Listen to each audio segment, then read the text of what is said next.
আসসালামু আলাইকুম। প্রিয় ফেসবুক বন্ধু ভাই ও বোনেরা, কেমন আছেন আপনারা? তো বরাবরের মতো আবারও নতুন আরেকটি ভিডিও নিয়ে চলে আসলাম আপনাদের মাঝে। গিয়েছিলাম সকালবেলা দুধ বাজারে। তো দুধ বিক্রি করে এসে দেখি তো আতাল তো পুরাই নোংরা করে ফেলেছে। আমাদের বাসায় এটা আতাল বলে, আপনারা কি যাই বলেন। আমরা যেহেতু অনেকেই বলে খামার, তো যাই হোক আমাদের খামারটি হয়তো অনেক নোংরা করে ফেলেছে। এসেই তো মাথা নষ্ট হয়ে গেছে। তো এসে পরিষ্কার করে দিলাম, যেহেতু বেলা হয়ে গেছে। দেখি কেউ ধরে নাই। ওই যে যার কাজ তার করতে হবে, কিছুই করার নাই। তো আমার কাজ আমারই করতে হবে। দেখি এসেই দেখি প্রচুর নোংরা করে ফেলেছে। তো ধুইলাম, ধুইতে ধুইতে আসলেই খুবই ক্লান্ত। আল্লাহ পাকের অসীম কি দয়া, আজ দীর্ঘ 15-20 দিন ধরে একটা নাই বৃষ্টি। এই যে বৃষ্টি আর বৃষ্টি, কোথায় যাব? গরুরে তো ঘাস দিতে পারতেছি না, কাজ তো আমার গরুর।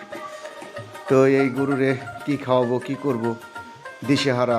যেখানেই যাই বৃষ্টি বৃষ্টি। তো গরুর বের করারও সিস্টেম নাই, এনেই খায় এনেই পায়খানা করে। আর তো চোনায় আছেই। তো আমু কাজে ব্যস্ত, ভরপুর কাজ করতেছি। এর তো ধুয়ে দিলাম, কিছু সময় লাগবে।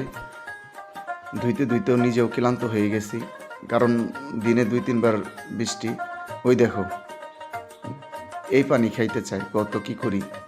তো যাই হোক, করে বাবারে বাবা, হাই রে, গুতে দিয়ে দিছিল রে। তো যাই হোক, অল্পের জন্য বাইসে গেছি, গুতেটা দেয় নাই।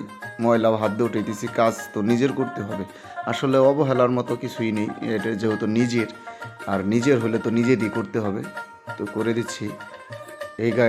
এই গাভিটা আমার মাস প্রায়, হয়তো যে কোনো সময় ডেলিভারি হবে, যেহেতু একটু সময় আছে সামনে। ধুইতে ধুইতে নিজেও একটু ক্লান্ত হইলাম। তো এটা কাজ শেষ করে নিজে খানা খাবো। আর গরুর খামারটা পরিষ্কার থাকলে নিজের কাছে ভালো লাগবে। আর নিজের কাজ নিজে করতেই যে বলে করে পানি খাওয়াইছি, সে বলগুলো একটু পরিষ্কার করে দিলাম। আর নিজের কাজ নিজের